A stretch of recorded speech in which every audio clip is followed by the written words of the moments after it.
안녕하세요. 저는 40대 유부녀입니다. 저는 딸만 줄줄이 내신 집안의 막내딸이에요. 저희 아버지는 워낙 손이 귀한 집안의 장남입니다. 친할머니께서 끝까지 아들 타령을 하시는 바람에 저까지 태어날 수 있었던 거죠. 제가 태어났을 때 또 딸이라는 말에 할머니께서는 아예 저를 보러 오시지도 않았대요. 제가 돌 지날 때까지도요. 저야 사실 기억도 나지 않는 일이니 크게 서운할 것도 없었지만 어머니는 펑펑 눈물을 쏟을 정도로 서러워하셨대요. 그럴 만도 한 게 당시 부모님은 주말 부부셨어요. 저와 어머니는 서울에 있었고 아버지는 지방에 발령을 받아 몇 년째 떨어져 계셨거든요. 저를 낳았는데도 아버지는 일 때문에 하루 만에 지방으로 돌아가셨답니다. 그런데 어머니께서 저를 낳고 건강이 좋지 않아 병원에 2주 넘게 입원을 했대요. 외할머니는 저와 언니들을 돌보느라 병원에 오실 수가 없었죠. 그런 와중에 할머니는 바로 근처에 사시면서도 어머니가 딸을 낳았다는 이유만으로 한 번도 병원에 안 오신 거예요. 어머니는 병원에 있는 동안 몸도 아프고 마음도 외롭다 보니 혼자 별의별 생각을 다 했답니다. 나는 이 집 며느리가 아니라 아들 낳아주러 들어온 씨바지였던 거지. 당신은 애들 앞에서 무슨 그런 소리래. 어머니께서 서운하셔서 그러는 건데 자식된 도리로 좀 이해도 할 수 있지. 어머니가 속상하고 서운할 때마다 하소연을 하면 아버지도 좀 받아주면 좋은데 항상 참지 못하시고 어머니께 버럭 소리를 지르셨어요.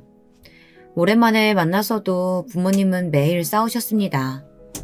그전까지는 할머니가 아무리 괴롭혀도 엄마는 자신이 아들을 낳지 못한 탓이라고 생각해서 꾹 참고 사셨대요.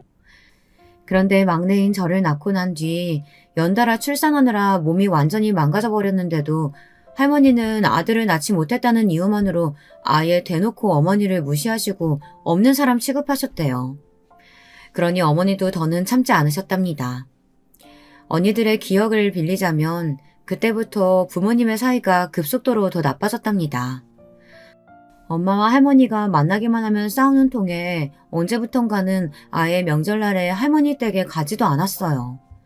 명절날 가봐야 어차피 여자들은 일만 하고 제사도 못 지내는데 딸들 데리고 가봐야 무슨 소용이냐며 어머니는 아버지만 혼자 가라고 하셨습니다. 이미 부모님의 사이는 나빠질 대로 나빠진 상황이었고 주말 부부이기까지 하다 보니 아버지도 아예 할머니 댁에 같이 가자는 말도 안 했습니다. 그냥 혼자 할머니 댁에 다녀오셨어요. 아버지는 명절 때 할머니 댁에 혼자 다녀오시면 저희를 상에 앉혀놓고 술을 한 잔씩 드시면서 절대 네 엄마 닮지 말라는 말을 입에 달고 사셨습니다. 언니들은 아버지를 싫어했어요. 어릴 때부터 내내 아버지와 떨어져 살아 정도 별로 없었지만 엄마가 힘든 게 언니들은 다 아버지 탓이라고 생각했거든요. 능력이 없어서 지방까지 내려가 일하느라 가정에 소홀했고 할머니와 엄마가 문제가 생길 때마다 아버지는 할머니 편을 들어 엄마를 속상하게 했으니까요. 저는 지금이야 당연히 아버지가 중간에서 잘못했다는 걸 알지만 당시에는 너무 어려서 몰랐어요. 단순히 아버지가 그냥 좋았습니다. 저는 아버지가 집에 오시는 날만 기다리고 있었어요. 아버지가 집에 오시면 저는 하루 종일 따라다니며 무릎에 앉았습니다. 아버지도 딸이 위로 셋이나 있었어도 그런 관심을 받아본 적은 처음이라 그랬는지 저를 많이 예뻐했습니다. 그 마음이 티가 났던 게 주말에 오실 때마다 제 옷이며 선물을 사오셨어요. 언니들 물건도 어쩌다 사오셨지만 제 선물은 매주 있었습니다. 너희 아버지 오셨다. 빨리 가서 저녁 차려드려. 아버지가 돌아오실 때까지도 언니들은 아버지가 오시면 저에게 너희 아버지라고 불렀어요. 어려서부터 아버지가 막내인 저만 예뻐했다고 언니들이 놀리듯 하는 농담이었죠. 커가면서도 별반 다르지 않았습니다. 저는 하도 언니들이 놀려대니 대놓고 말할 수는 없었지만 항상 아버지를 걱정했어요. 아버지는 혼자 회사 기숙사에 사셨거든요. 아버지는 월급을 받으면 최소한의 생활비만 남기고 모두 다 어머니에게 보냈습니다. 아빠는 가족도 없이 혼자 살아서 매일 혼자 밥 먹고 혼자 잘 텐데 말은 안 해도 얼마나 외로울까? 외롭긴 뭐가 외로워? 나도 딱 한 달만이라도 네 아버지처럼 살았으면 좋겠다. 얼마나 좋아. 혼자 사니 할 일도 없고 걱정할 것도 없고. 어머니는 그런 아버지가 부럽다고 했지만 제 생각은 달랐습니다. 처자식이 있는데 남자 혼자 단칸방에 사는 게 쉬운 일은 아니겠다 생각이 들었거든요. 그래서 저는 성인이 된 이후엔 아버지가 계신 곳에 자주 찾아갔어요. 그럴 수밖에 없었던 게 아버지가 직장을 퇴직하시고도 서울로 올라오지 않으시겠다고 하시더라고요. 왜냐고요? 부부 사이의 일이니 저도 정확한 진실을 알 수는 없었지만 제가 생각하기론 아버지의 의사 반, 어머니의 강요 반이었던 것 같습니다. 아버지의 퇴직이 1년 정도 남아있을 때 어머니께서 넌지시 제안을 하나 하셨거든요. 살던 기숙사 근처에 작게 땅을 사줄 테니 거기서 농사나 좀 지으라고요. 평소에 아버지께서 일이 힘들다고 투덜대실 때마다 그렇게 이야기하긴 했어요. 조용한 데서 농사나 좀 지으며 살고 싶다고요. 어머니는 결국 아버지의 꿈을 이루어준다는 명분으로 지방에 땅을 사서 아버지를 그곳에 남게 했습니다. 저는 아버지에게 갈 때마다 물었어요. 평생 혼자 사시는 거 외롭지 않냐고요. 그럴 때마다 아버지는 괜찮다고만 하셨습니다. 가족들이랑 너무 오랫동안 떨어져 살아서 그런지 이제는 그 집에 가면 불편해. 내가 꼭 이방인인 것 같고. 난 여기가 편하다. 지금도 간혹 그때의 아버지의 대답을 떠올리면 과연 진담이셨을까 싶어요. 그냥 외롭다고 더는 혼자 살기 싫다고 말할 자신이 없어서 그렇게 이야기하신 건 아닐까 싶습니다. 왜 과거형이냐고요? 아버지께서는 제가 결혼하는 것도 못 보시고 돌아가셨어요. 농사가 제법 잘 된다며 매일 상추며 고추 같은 채소를 보내주셨는데 언제부턴가 연락이 뜸해서 제가 찾아갔더니 몸이 많이 안 좋아지셨더라고요. 너는 너희 얼마 안 닮아서 결혼하면 잘 살 거야. 그리고 무조건 시부모님한테도 잘해. 그럼 아무리 못난 남편이라도 마누라한테 잘하게 돼 있어. 제가 자주 내려가 아버지를 병원에 모시고 다녔어요. 그때마다 같은 이야기를 하셨습니다. 그때는 또 고루한 소리 한다고 아버지에게 짜증 섞인 소리를 했지만 지금 생각해보면 제 걱정을 해서 그런 소리를 하신 걸 텐데 너무 죄송해요. 저는 아버지가 돌아가시고 나서 한참 동안 힘들었습니다. 아버지가 워낙 술하고 담배를 좋아해서 간하고 폐가 망가질 대로 망가진 상태로 돌아가셨거든요. 어머니와 언니들은 아버지가 돌아가셨을 때도 그럴 줄 알았다며 그렇게 자기관리 못하고 매일 술 마시고 담배를 피워댔으니 칠순도 못 넘긴 거라고 했지만 저는 그런 소리를 듣는 게 더 속상했어요. 평생 곁에서 잔소리해줄 가족도 없이 혼자 사셨으니 얼마나 외로웠겠어요. 술, 담배라도 하지 않으면 낙이 없었겠죠. 그랬습니다. 저는 아버지가 어떤 남편이었건 어떤 아버지였건 간에 한 사람의 인생으로서 불쌍하다고 생각했어요. 그래서 저는 다정다감한 사람이 되기 위해 항상 노력했습니다. 어머니가 이해되지 않아도 언니들이 이기적이라는 생각이 들어도 이해하고 넘어갔어요. 가족은 그런 거니까요. 그런데 매번 이해하고 넘어가기가 쉽지만은 않았습니다. 언니 셋이 모두 다 결혼하고 저만 남았을 때 어머니는 농담처럼 제가 결혼하지 않았으면 좋겠다고 하셨어요. 언니들도 다 떠나갔는데 저까지 가버리면 혼자 어떻게 사시냐고요. 아버지는 그 외딴 동네에서 평생 혼자 잘만 살았는데 엄마는 딸들하고 다 가까이 살면서도 왜 그렇게 엄살이 심해? 그럼 막내들어 평생 시집도 가지 말고 엄마만 모시고 살라는 거야? 누가 시집을 아예 가지 말래? 좀 천천히 가도 되고 아니면 결혼해서 사위랑 나랑 셋이 살 수도 있는 거지. 아이고 엄마 무슨 큰일 날 소리를 해. 막내딸 혼삿길 막으려고 작정했어? 우리 막내딸이 얼마나 예쁘고 잘났는데 이렇게 귀한 딸내미 내주면서 그런 소리도 못해? 아휴 우리 막내 시집가긴 글렀네. 글렀어. 저도 그때야 특별히 만나는 남자가 있을 때가 아니라서 심각하게 생각하지 않았습니다. 사실 부모 입장에야 딸이 아깝고 귀한 게 당연하니 농담으로 그렇게 말할 수도 있다고 생각했죠. 그런데 어머니의 말은 농담이 아니라 진담이었습니다. 제가 결혼할 남자가 생겨서 집에 데리고 왔더니 어머니께서 제 남자친구에게 정말 대릴 사위 이야기를 하셨어요. 운명의 장난인지 제 남자친구는 아들만 줄줄이 셋인 집의 막내 아들이었어요. 어머니는 어차피 시댁의 아들이 남자친구 말고도 둘이나 더 있으니 막내 하나 정도는 처가로 보내도 되지 않냐는 되지도 않는 소리를 하셨습니다. 평소 어머니의 성격을 아는 저도 이건 아니다 싶어 무슨 그런 소리를 하냐고 했죠. 하지만 어머니는 굴하지 않았습니다. 나중에는 아예 처갓집에 들어와 살 거 아니면 결혼은 꿈도 꾸지 말라는 식으로 고집을 피웠어요. 저는 그날 남자친구에게 미안해서 사과를 했습니다. 우리 엄마 때문에 많이 놀랐지. 나도 갑자기 저렇게 말씀하실지는 몰랐어. 아니야. 혼자 딸 내 키우셨다면서. 평생 딸들이랑 복잡거리고 사시다가 딸 넷 다 시집 보내고 나시면 얼마나 헛헛하고 힘드시겠어. 나 충분히 이해해. 내가 부모님이랑 한 번 더 상의해 볼게. 처음 만났을 때부터 좋은 사람이라는 거야 알았지만 이렇게 완벽한 남자일 줄은 몰랐습니다. 남자친구는 신기하게도 시부모님께 대릴사위 자리를 허락받았어요. 제 두 귀로 듣고도 믿기지 않았어요. 그렇게 남자친구는 정말 제 남편이 되었습니다. 시댁에 어떻게 허락을 받았냐고요? 저도 신기해요. 사실 저희 시댁이 보통 고루한 집안이 아니거든요. 어느 정도 고루하냐면요. 처음 상견례 때부터 예사롭지 않았어요. 우리 아들들이 다 잘나서 그런지 첫째, 둘째 다 사돈들이 제가 특별히 말 안 해도 혼수며 예물 예단 얼마나 대단하게 해왔는지 몰라요. 얘 큰애야, 그때 그 가구가 어디 거라고 했지? 아, 아버지께서 직접 이탈리아 가셔서 장인한테 주문 제작해 오신 거예요. 어쩐지 확실히 다르긴 다르더라.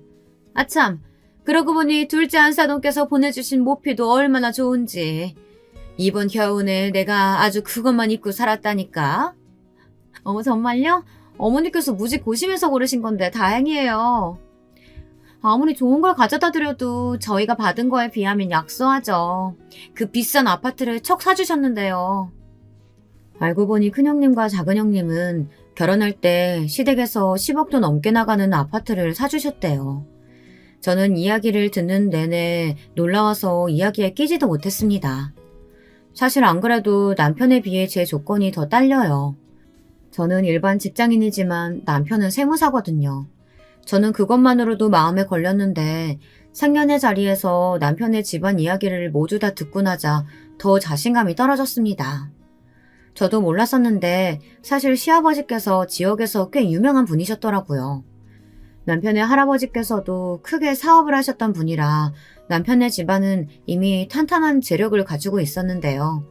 시아버지께서도 지역 금융사 최고 경영자 자리에까지 오르셨다네요. 인맥이며 재력이며 어느 하나 빠지는 게 없는 집안이었습니다. 그뿐만이 아니에요.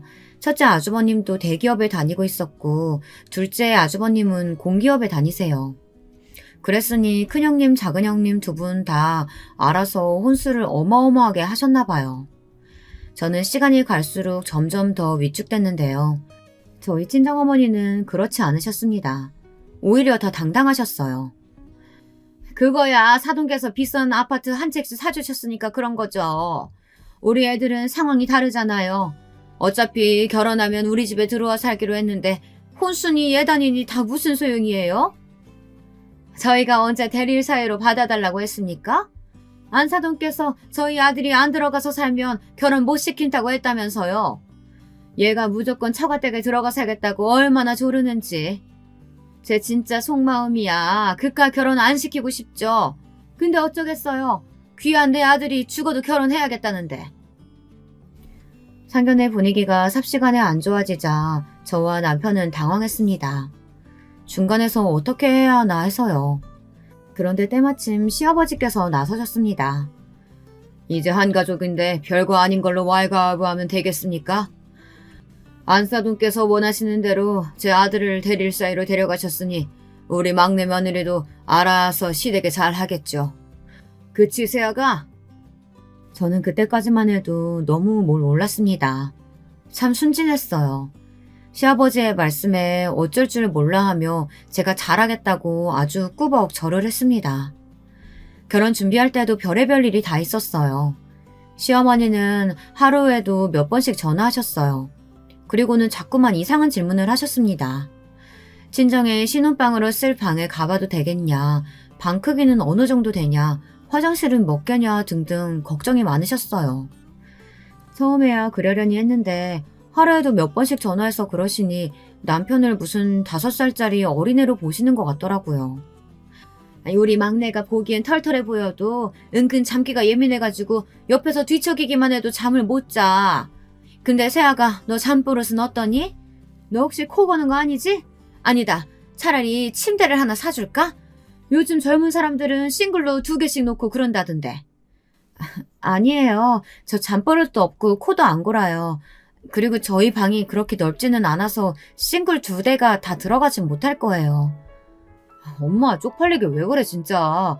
누가 보면 내가 마마보이인 줄 알겠어. 저는 시어머니를 만날 때마다 마음이 불편했어요. 남편도 항상 제게 미안해했고요. 하지만 남편에 대한 걱정 때문이라고 하기엔 시어머니께서 도가 지나치기는 했습니다. 저희 시댁은 한 달에 한 번 여자들끼리만 모이는 모임이 있어요. 형님들과 시어머니 그리고 저 이렇게 넷이 모여 함께 음식도 만들어 먹고 술도 한 잔씩 하고는 했습니다. 그런데 말이 좋아 사실 모임이지 저는 좀 불편했어요. 며느리 셋을 가지고 매일 비교하면서 누가 더 잘하나 확인하는 자리 같았거든요. 갈 때도 항상 시어머니가 좋아하실 만한 선물도 사가야 했죠. 처음에 제가 모르고 빈손으로 갔다가 양손 가득 선물을 사가지고 오신 형님들 사이에서 아주 무안했거든요. 모르는 사람들은 그냥 시댁에 가는 건데 과일이나 좀 사가면 되지 않냐, 뭘 걱정하냐고들 했지만 과일로는 될 상황이 아니었어요. 갈 때마다 매번 고민이 됐습니다. 하루는 퇴근하고 가느라 제가 좀 늦어 급하게 시댁에 갔는데요. 그래도 선물은 빼먹을 수 없어서 유명 제과점에서 케이크를 사서 갔습니다. 이 케이크가 그냥 케이크가 아니거든요. 가게가 문을 열기도 전에 사람들이 줄 서서 사는 케이크인데 얼마 전에 시어머니께서 궁금하다고 하시길래 제가 점심시간에 밥도 안 먹고 가서 사온 케이크였어요. 그런데 오늘도 제 케이크는 밀렸습니다. 큰형님께서 아예 업체를 불러 집안에 파티 준비를 하셨더라고요. 인테리어뿐만 아니라 음식도 유명 셰프를 불러 싹 준비하고요. 얼마 안 있으면 크리스마스이기도 해서 제가 기분 좀 내봤어요. 어머니 드라마에서 나오는 파티에 꼭 해보고 싶다고 하셨잖아요. 어머, 너무 예쁘다. 꼭 외국 같아. 우리 큰며느리 덕분에 내가 호강하네. 고마워. 어머, 근데 이걸 언제 다 치워요? 어머니 지저분한 거 너무 싫어하시잖아요. 내가 당연히 청소업체까지 싹 불렀지. 어머니 걱정하지 마세요. 이따 파티 끝나면 알아서 와서 다 치워줄 거예요. 제가 사온 케이크는 꺼내보지도 못하고 저녁만 먹고 왔습니다. 며느리들끼리 뭘 이렇게까지 하냐고요. 저도 처음엔 너무 과하다고 생각했죠. 그런데 얼마 전 시아버지께서 며느리들을 불러놓고 선전포고를 하나 하셨어요. 내가 곧 너희 시어머니랑 제주도로 이사할 생각이야. 그래서 제주도로 가기 전에 우리가 살던 이 집은 너희 중에 시어머니한테 제일 잘하는 며느리한테 줄 생각이다. 시부모님이 노후는 2분이서만 제주도에서 지내시겠다고 하시면서 말도 안 되는 제안을 하셨어요. 시부모님이 사시던 집은 현재 시세로 30억이 넘는 주택이에요. 그걸 통째로 아들들도 아닌 며느리에게 증여해준다는 게 쉬운 일은 아니었죠. 물론 시아버지의 갑작스러운 선전포고로 아들들까지 난리가 나긴 했습니다. 저희 남편도 마찬가지였어요. 형들은 다 아파트 있고 집 없는 건 나뿐인데 당연히 내가 받아야지. 여보, 이번 일은 우리한테 아주 중요한 일이야. 잘 생각해봐. 그 집 받아서 장모님이랑 셋이 살고 장모님 집 팔면 장모님 노후는 아무 걱정 없잖아. 남편 말을 듣다 보니 저도 욕심이 났습니다. 사실 어머니 집이 크긴 해도 워낙 오래된 집이라 노후가 많이 됐거든요. 워낙 땅값이 싼 동네라 지금 당장 팔아도 형님들이 사시는 아파트도 못 살 돈이었어요. 그래서 저도 형님들의 재산 다툼에 끼어들었습니다. 시어머니의 마음에 들기 위해 부단히 노력했어요. 그런데 금액이 워낙 크다 보니 경쟁은 치열하다 못해 과열됐습니다. 어느 정도였냐고요? 제가 뭔가 하기도 전에 형님 두 분은 결국 머리끄덩이까지 잡고 싸웠어요. 큰형님이 시댁에서 화려한 파티를 연 지 얼마 지나지 않아 작은 형님이 나섰습니다. 시어머니가 평소 좋아하는 화가의 그림이 있었는데 그걸 작은 형님이 어렵게 구해왔다면서 시어머니에게 선물했어요. 시어머니는 소녀처럼 좋아하셨습니다. 그림을 벽에 걸어두고 보시며 눈물까지 흘리셨어요. 그런데 그 대단한 그림이 글쎄 가짜였습니다. 작은 형님이 시어머니에게 인정받겠다고 일부러 작정하고 가짜를 진짜인 것처럼 속인 거였죠. 그 사실을 어떻게 알았냐고요? 큰형님이 누굽니까? 순순히 작은 형님에게 집을 양보할 사람이 아니었죠. 작은 형님이 그림을 사온 경로를 알아내서 시어머니에게 일렀어요. 시어머니는 며느리가 당신을 속였다는 사실에 엄청 화가 나서 둘째 형님을 나무라셨습니다. 그 일로 작은 형님이 큰형님의 머리채를 잡았어요. 식구들 다 있는 앞에서요. 시댁은 순식간에 아수라장이 됐습니다. 형님들 다툼에 아주버님들까지 참전해서 일이 커졌거든요. 서로 욕하고 소리 지르며 천박한 말까지 오고 갈 때쯤 마침 집에 돌아오신 시아버지께서 그 광경을 보고 경악하셨습니다. 이 못난 것들이 지금 뭐 하는 거야? 그깟 돈 몇 푼 때문에 며느리들이 시어머니 앞에서 머리채를 잡고 싸워? 다 내 집에서 썩어지지 못해. 이게 다 아버지께서 싸움을 부추기셔서 그렇잖아요. 맞아요. 그러게 진작에 재산 좀 미리 정리해서 달라니까 그때는 안 주시고 이제 와서 자식들끼리 오디션 보는 것도 아니고 이게 뭐예요? 뭐야? 오디션? 아유, 이 괘씸한 자식들. 그래, 너희들은 우리가 부모가 아니라 다 돈으로만 보이지? 부모가 늙어서 둘이서만 제주도에 가서 산다고 하면 걱정부터 하지는 못할 망정 재산 안 주고 갈까봐 아주 똥줄들이 타는구나.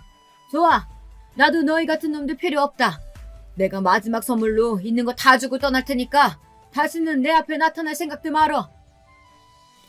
평소에 시아버지라면 당연히 아주버님들에게 욕을 퍼부으실 거라고 생각했는데 아니었습니다. 시아버지는 오히려 상처받은 얼굴을 하고는 다 집에 돌려보내셨어요. 그리고 얼마 뒤에 말도 안 되는 일이 일어났습니다. 시아버지께서 정말 가지고 계시던 건물을 정리해 자식들에게 골고루 다 증여해 주셨어요. 며느리들까지 모두 다 말이죠. 그리고는 정말 자식들에게 일절 말도 없이 시어머니와 함께 제주도로 내려가 버리셨어요. 저는 제주도로 그대로 내려가 버리신 시부모님이 신경 쓰였습니다. 자식들끼리 부모 재산 때문에 서로 물고 뜯고 하는 모습을 그대로 다 보셨으니 얼마나 속상하실까 싶어서요. 저는 하루라도 빨리 제주도에 내려가 보려고 했어요. 그런데 그때 제게도 일이 좀 생겼습니다. 친정 어머니가 갑작스러운 사고로 돌아가셨어요. 혼자 장을 보고 집에 돌아오시다가 교통사고를 당하시는 바람에 돌아가셨죠. 저는 충격이 컸습니다. 바로 몇 시간 전까지 저녁에 뭐 먹고 싶냐 물으시던 어머니께서 갑작스럽게 사라져 버린 거니까요. 저는 몇 개월 동안 산송장처럼 지냈습니다. 퇴근하고도 집에 들어갈 수가 없었어요. 그 집엔 언제나 어머니가 계셨으니까요. 지금도 문을 열고 들어가면 언제나처럼 어머니가 웃으며 반겨주실 것 같았습니다. 하늘은 원래 다 주지 않으시나 봅니다. 남편과의 사이도 너무 좋고 부족한 것 없이 잘 살고 있었지만 부모님과의 이별은 언제나 제게 너무 가혹했어요. 남편은 저를 위로하기 위해 최선을 다했습니다. 일로 바쁜 사람이 제가 걱정된다면서 일까지 집에 들고 와서 했어요. 제 저녁이라도 차려주겠다고요. 그 마음이 큰 위로가 됐습니다. 사실 남편도 힘들었을 텐데 저까지 챙기려는 모습이 고마웠어요. 남편도 재산 문제로 부모님 형제들과 사이가 좋지 않아 마음이 좋지 않았을 테니까요. 제 앞에서는 티를 내지 않으려는 것 같아 미안했어요. 저는 그제야 좀 정신이 들더군요. 제가 너무 제 생각만 하고 있었구나 싶어서요. 저는 마음도 추스르고 시부모님도 보고 올 겸 제주도에 갔습니다. 친정어머니가 돌아가셨을 때 시아버지께서 장례식장에 와주셨거든요. 저는 마음이 쓰여 계속 안부 전화를 드렸는데 시부모님은 전화를 받지 않으셨어요. 저는 아무래도 신경이 쓰여 시부모님이 좋아하시던 간식들을 잔뜩 사서 제주도에 갔습니다. 그런데 이상했어요. 초인종을 계속 눌러도 집에서 아무도 안 나왔습니다. 저는 곧바로 시어머니께 전화를 드렸는데 안에서 소리만 들리고 여전히 아무도 안 나왔어요. 저는 이상해서 문을 두드렸습니다. 어머니를 부르면서요. 그런데 한참이 지나도 아무도 나오질 않았습니다. 시아버지께 전화를 드리려던 차에 문 안쪽 정원에서 이상한 소리가 들리더군요. 저는 담 쪽으로 걸어가 안을 바라봤어요. 분명 안에서 인기척이 들렸으니까요. 그때였습니다. 아, 언니, 왜 이제서야 왔어? 내가 얼마나 기다렸는지 알아? 저는 정말 너무 놀라서 뒤로 넘어져 버렸습니다. 시어머니가 담벼락으로 갑자기 달려들며 저를 언니라고 불렀어요. 저는 놀라 멍한 눈으로 한참을 시어머니 얼굴을 바라보다가 이내 정신을 차리고 문을 열어달라고 했습니다. 시어머니는 문도 제대로 열지 못했어요. 한참이 걸려 간신히 열린 문을 열고 들어왔더니 눈앞에 펼쳐진 광경이 충격 그 자체였습니다. 마치 아이라도 있는 집처럼 정원에는 모래놀이며 장난감이 널려 있었어요. 심지어 미끄럼틀과 그네까지 있었습니다. 언니, 나 그네 밀어줘. 오빠는 금방 온다고 했는데 아직도 안 와. 저는 도대체 무슨 상황인가 싶어 무서웠지만 애써 참고 시아버지가 오실 때까지 시어머니를 돌봐드렸어요. 날씨가 제법 쌀쌀해 집 안으로 모시고 들어가 씻기고 잠을 재웠습니다. 시간이 지나자 시아버지가 돌아오셨더군요. 시아버지는 저를 보자마자 처음엔 화를 내셨어요. 왜 연락도 없이 왔냐고요.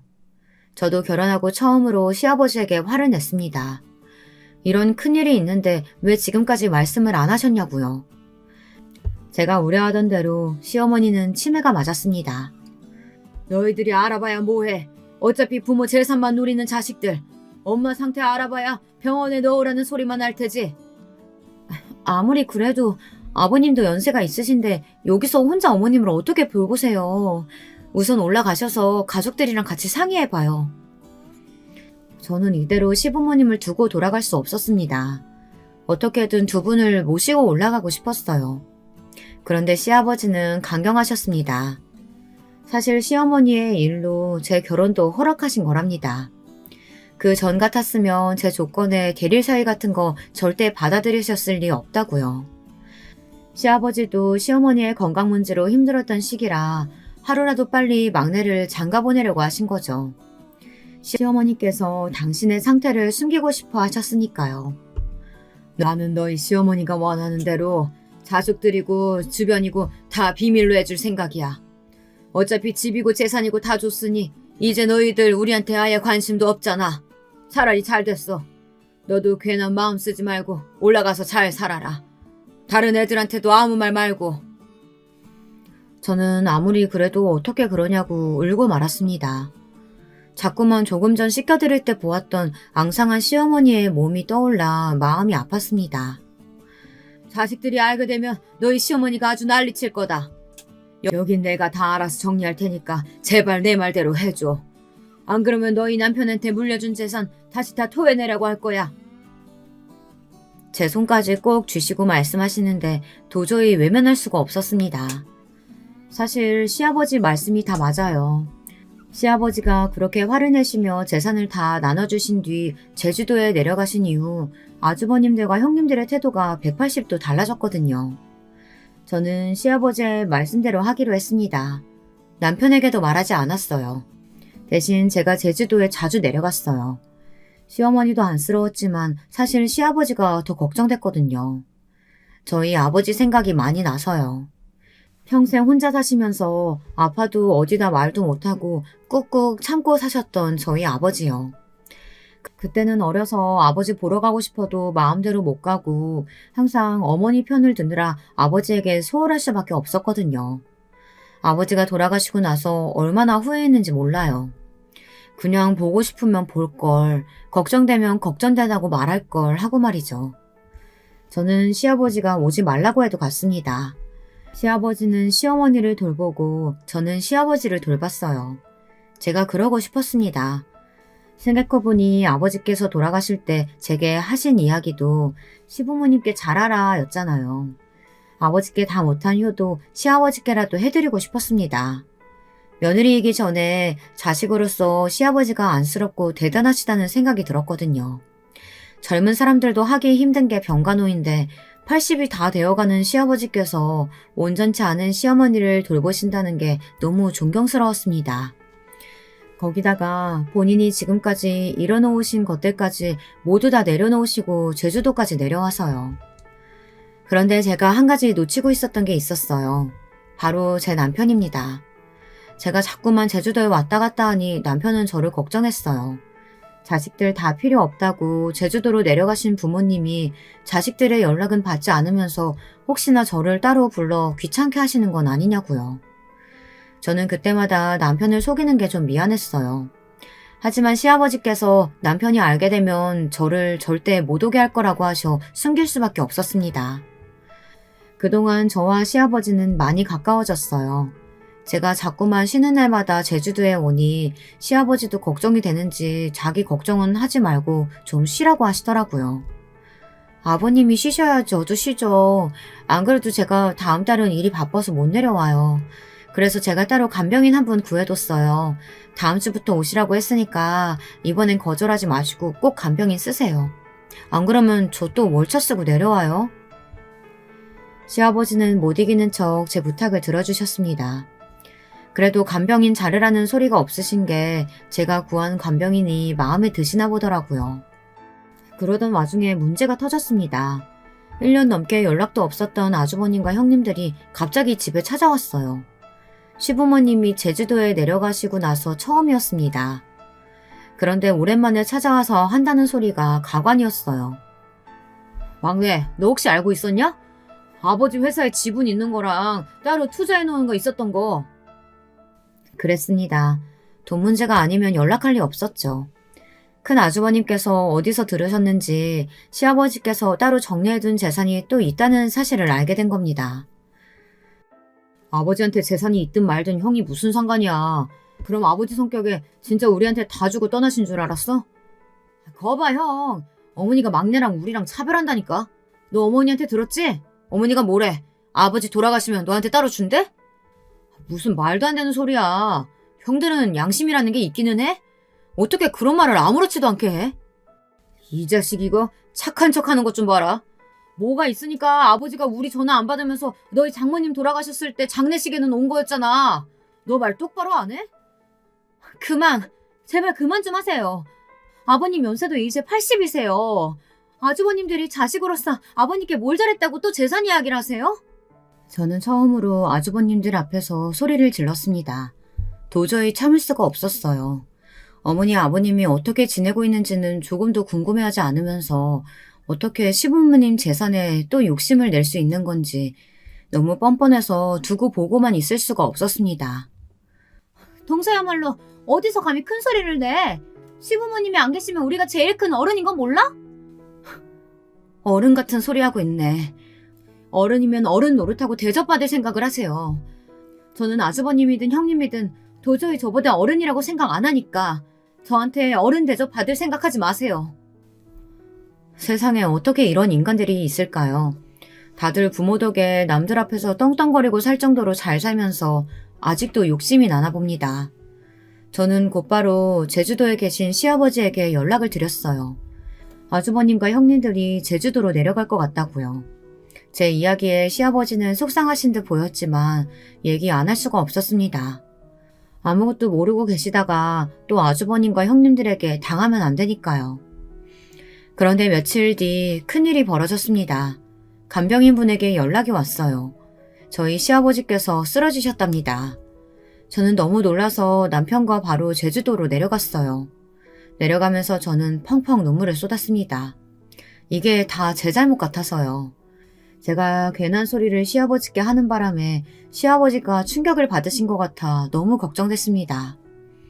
그런데 상황은 생각보다 더 심각했어요. 시아버지께서 아예 의식불명으로 중환자실에 누워 계셨습니다. 의사 선생님 말씀이 갑작스러운 뇌출혈이라 상황이 좋지 않다더군요. 저는 그대로 병원 바닥에 주저앉았습니다.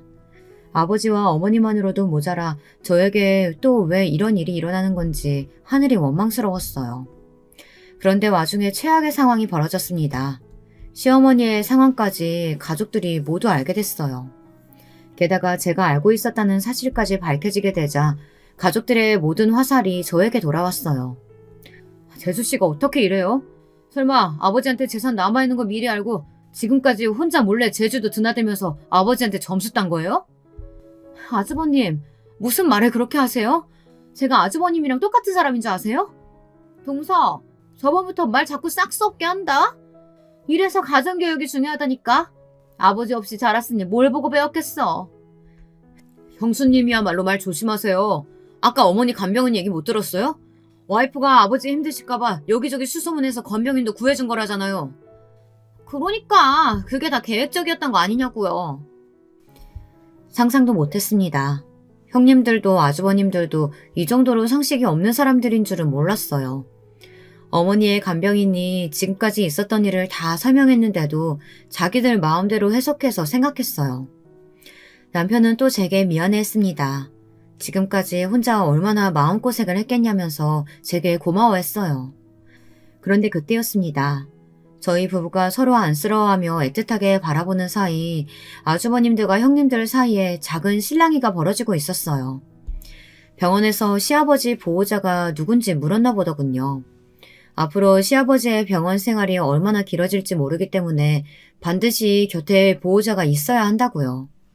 큰 아주버님네와 작은 아주버님네는 서로에게 떠밀었습니다. 형이 장남인데 당연히 형이 아버지 보호자지. 이럴 때만 장남이냐? 아버지 재산 나눌 때는 얄짤없이 다 반반 나눠놓고? 형들은 어머니 저 지경 되신 거 보고도 아직도 정신 못 차렸어? 우리가 지금 그런 거 가지고 싸울 때야? 얼씨구 또 착한 척하고 있네. 그럼 네가 아버지 보호자야 이 자식아. 안 그래도 그럴 생각이야. 어차피 지금까지도 우리 와이프가 다 알아서 했는데 이제 알았으니까 내가 해야지. 저 새끼 저거 아버지 옆에 붙어서 재산 빼돌리려고 하는 거 아니야? 안 되겠다 여보. 당신이 좀 아버지 옆에 있어. 어차피 집에 가봐야 쇼핑하는 거 말고 당신이 하는 것도 없잖아. 뭐? 이 인간이 입에서 나오면 다 말인 줄 아나. 내가 당신 아버지 간병을 왜 해? 우리도 이러고 있을 수 없지. 여보, 당신이 하면 되겠다. 당신 간호대학 나왔잖아. 뭐래? 내가 간호사지 무슨 간병인이야? 나는 절대 간병 같은 건 못해. 그렇게 걱정되면 당신이 하든지. 금세 시끄러워졌습니다. 이놈의 형제들은 도저히 조용할 틈이 없었어요. 어쩜 저렇게 이기적일까요? 재산은 누구에게도 뺏기기 싫으면서 조금도 부모님을 위하는 일에는 관심이 없었습니다. 다들 조용히 좀 하세요. 여기 아픈 환자들 안 보여요? 몰상식해서 정말. 병원은 제가 있을 테니까 시끄럽게 하지 말고 그냥 다 올라가세요. 진심이었습니다. 사실 시아버지께서 쓰러지셨다는 소리를 들었을 때 저는 이미 각오했어요. 제가 시아버지의 곁에 있기로요. 형님들은 못 믿으시겠지만 저는 시아버지가 정말 걱정됐습니다. 남편이야 당연히 자신이 있겠다고 했지만 제가 제일 잘 알잖아요. 남편이 회사를 그만두지 않는 한 제주도에 내려올 방법은 없었어요. 제가 회사에 안식년 휴가를 냈습니다. 입사하고 지금까지 저는 한 번도 쓰지 않았기 때문에 어렵지 않았어요. 그때부터 저의 제주도 생활이 본격적으로 시작됐습니다. 병원에서 먹고 자고 아침에는 시부모님 댁에 들러 시어머니도 챙겨드렸어요. 간병인분이 워낙 잘해주셔서 시어머니 상태도 전보다 많이 좋아졌습니다. 물론 저를 알아보지는 못했지만요. 남편은 하루에도 10번씩 전화를 했어요. 시간만 나면 제주도에 내려왔습니다. 바쁜 와중에도 휴가를 내 어떻게든 시아버지 곁에 있으려고 노력했어요. 저희 부부는 오로지 시아버지가 깨어나시기만을 기다렸습니다. 그러던 어느 날이었어요. 따뜻한 수건으로 시아버지 몸을 닦아드리고 있는데 남편이 잔뜩 화가 나서 전화를 했더군요. 지금 제주도에 내려오는 중이라고요. 저는 또 무슨 일이냐고 물었습니다. 그러자 남편이 하는 말이 기가 막혔어요. 아침부터 큰 아주버님에게 연락이 왔는데 아무래도 안 되겠다면서 제주도에 내려간다고 했답니다. 나 벌써 50이야. 대기업에서 이 나이까지 버티는 게 얼마나 힘든 줄 알아? 나 이번 희망 퇴직자 명단에도 있다니까? 우리 애들 아직 한창인데 내가 회사 잘리면 뭐 먹고 사냐? 저는 이대로는 안 되겠어. 하루라도 빨리 아버지가 가지고 있다는 집은 받아야겠어. 중환자실에 의식불명으로 누워 계신 분한테 지분을 어떻게 받아? 형, 내가 진짜 부탁하는데 제발 그만 좀 해. 아버지 돌아가시면 얼마나 후회하려 그래? 나이 들면 다 죽는 거지. 후회는 무슨 후회. 나 아무래도 지금 당장 제주도로 내려가야겠다. 병원 가서 당당 교수한테 따져야지. 정신도 안 돌아오는 노친에 언제까지 병원비만 잡아먹을 거냐고. 남편 말에 저는 경악을 금치 못했습니다. 시아버지 얼굴을 닦다가 눈물을 쏟았어요. 어떻게 된 자식이 저런 소리를 함부로 꺼낼 수가 있죠. 남편은 큰 아주버님 말에 너무 놀라 급하게 가장 빠른 제주도행 표를 예매했답니다. 큰 아주버님을 말리려고요. 그런데 그날 저녁 말도 안 되는 일이 일어났습니다. 드라마에서나 나올 법한 신기한 일이 제 앞에 벌어졌어요. 남편과 아주버님이 제주도에 올 줄은 알고 있었지만 이게 웬걸 작은 아주버님의 형님들까지 모두 다 제주도에 오셨더군요. 저는 또 무슨 소란을 피우려고 왔나 했더니만 형님들이 짜증을 내며 말하는데 분위기가 심상치 않았어요. 갑자기 제주도는 왜 내려오라고 한 거야? 모르겠어요. 친구들이랑 온천 여행 가려고 계획 다 짜놨는데 아우 짜증나. 보아하니 형님들도 영문을 모르고 제주도에 왔나 보더군요. 그때였어요. 시아버지가 계신 병원에 반듯한 양복을 입은 젊은 남자가 나타났습니다. 그러더니 자신을 시아버지의 변호사라고 소개하더군요. 변호사라는 말에 아주버님과 형님들은 웅성거렸습니다. 변호사가 여긴 갑자기 왜 왔냐고요. 그때 변호사가 한다는 말이 지금부터 시아버지의 유서를 공개하겠다더군요. 그 말에 삽시간에 병실 안은 조용해졌습니다. 시아버지에게 미리 작성해둔 유서가 있는 줄은 아무도 모르고 있었거든요. 내가 이럴 줄 알았다니까. 그 음흉한 노인네가 따로 재산 빼돌렸을 줄 알았어. 뭐예요? 빨리 유서 읽어요. 마음 같아서는 큰 아주머님의 머리통을 갈겨주고 싶었습니다. 시아버지께서 제주도에 처음 오셨을 때 유언장을 미리 준비하셨다네요. 아주버님들과 형님들은 그제야 다들 눈이 커졌습니다. 그럴 만도 한 게 유서 내용이 충격적이었어요. 시아버지는 이런 순간을 마치 예상이라도 하신 것처럼 만약 당신에게 건강상의 이유가 생기면 시어머니와 당신을 책임진 자식에게만 재산을 물려주겠다고 유서에 적었습니다. 이거 봐. 이럴 줄 알았다니까. 막내 이 자식 너 변호사 네가 고용한 거지? 둘이 짜고 우리한테 사기치려고 이러는 거잖아. 순식간에 달려든 작은 아주버님은 남편의 멱살을 잡았어요. 형님들은 둘 다 저를 막무가내로 쏘아붙였습니다. 잘하면 머리끄덩이라도 잡겠더군요. 그때였습니다. 눈을 감고 침대에 누워 계셨던 시아버지가 갑자기 침대에서 벌떡 일어났어요. 순간 너무 놀란 나머지 저는 소리를 깨악 질렀습니다. 아이고 새아가 놀랐냐? 미안하다. 사실 나 아픈 건 다 쇼였다. 놀라 어쩔 줄 모르는 제 어깨를 다독이신 시아버지는 정말 침대에서 내려와 걸으셨습니다. 알고 보니 시아버지께서 저희를 속였더군요. 병원 관계자들과 짜고 말이죠. 저는 앞뒤 상황이 어떻게 된 일이고 간에 너무 기뻤어요. 지난 몇 주 동안 이날만을 기다렸으니까요.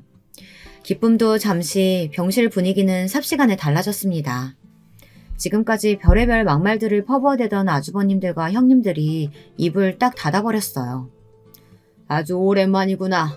잘들 지냈냐? 시아버지는 도대체 무슨 생각이신지 밝게 웃으시며 인사를 건넸습니다. 그리고는 문 앞에 서 있던 변호사에게 손짓하더니 유서를 가져오라고 하셨어요. 직접 읽으시겠다면서요. 자, 잘 들어라.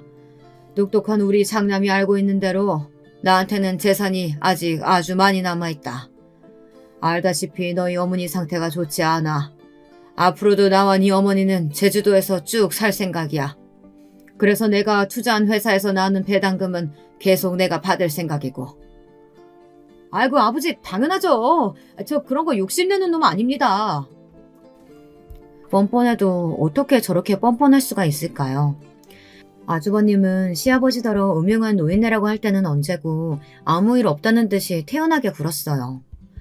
그리고 그 외에 남은 재산은 유서에 적은 내용대로 나와 너희 어머니를 살뜰히 챙긴 우리 막내 며느리한테 다 줄 거다.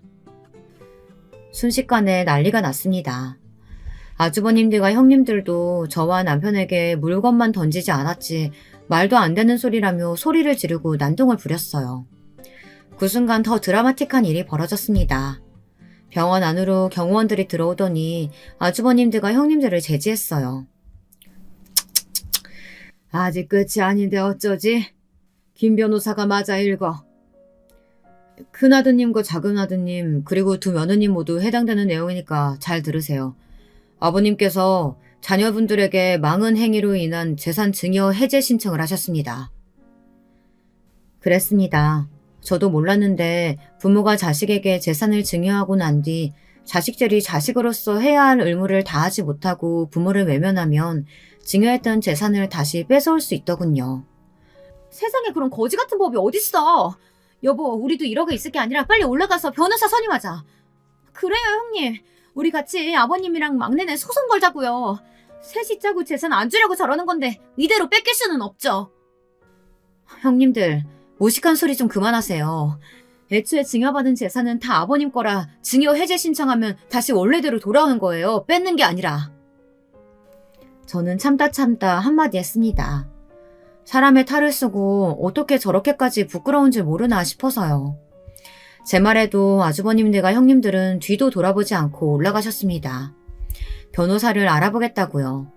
정말이지 부끄러운 줄 모르는 인간들이었습니다. 저까지 사람들 보기가 부끄러웠어요. 저는 재산이고 뭐고 간에 이 상황이 너무 어처구니가 없어서 시아버지께 원망 섞인 소리를 했습니다. 어떻게 사람을 그렇게 감쪽같이 속이냐고요. 제 말에 시아버지는 저를 꼭 안아주셨습니다. 저까지 속인 건 너무 미안하지만 어쩔 수 없었다고요. 시아버지는 자식들에게 준 재산을 다 뺏기 전에 마지막으로 확인하고 싶으셨대요. 혹시나 이 녀석들이 아버지가 병상에 누워있는 걸 보면 정신 차리지 않을까 싶어서요. 그날 이후 어떻게 됐냐고요? 말해 뭐 하겠어요. 모든 게 다 시아버지의 계획대로 척척 일사천리로 해결됐습니다. 아주버님과 형님들의 재산은 다시 다 시아버지에게 돌아왔어요. 그리고 시아버지는 정말 제게 아주 많은 재산을 물려주셨습니다. 부동산만 해도 대충 20억이 넘어요. 저는 제가 한 거에 비해 너무나 많은 것을 받은 것 같아 민망했습니다. 그 이후 저희 부부는 많은 생각을 했습니다. 그리고 아예 제주도로 내려왔어요. 남편도 오랫동안 일할 만큼 했고 지금까지 친정어머니 모시느라 고생했잖아요.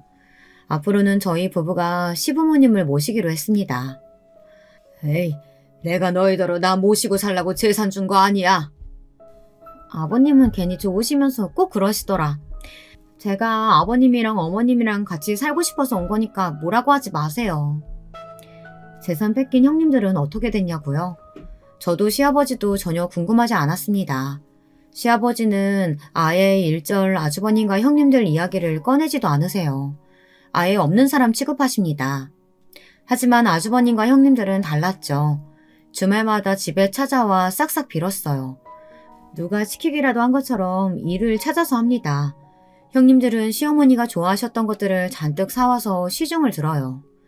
아무리 노력하면 뭐 하겠어요. 시어머니는 아무것도 기억하지 못하시고 시아버지는 아예 못 본 척 하시는걸요. 다시 한번 찾아오면 주거 침입죄로 신고할 거니까 알아서들 해. 시아버지는 절대 문을 열어주지 말라고 하셨지만 저는 언젠가 아주버님과 형님들도 정신이 들겠지 싶어 못 이기는 척 문을 열어줍니다. 그래도 천린인데 끊어질까 싶어서요.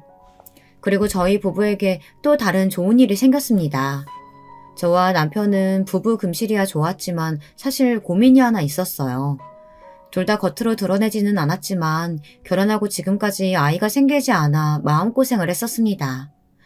그런데 신기하게도 제주도에 내려와 산 지 얼마 되지 않아 제가 임신을 했어요.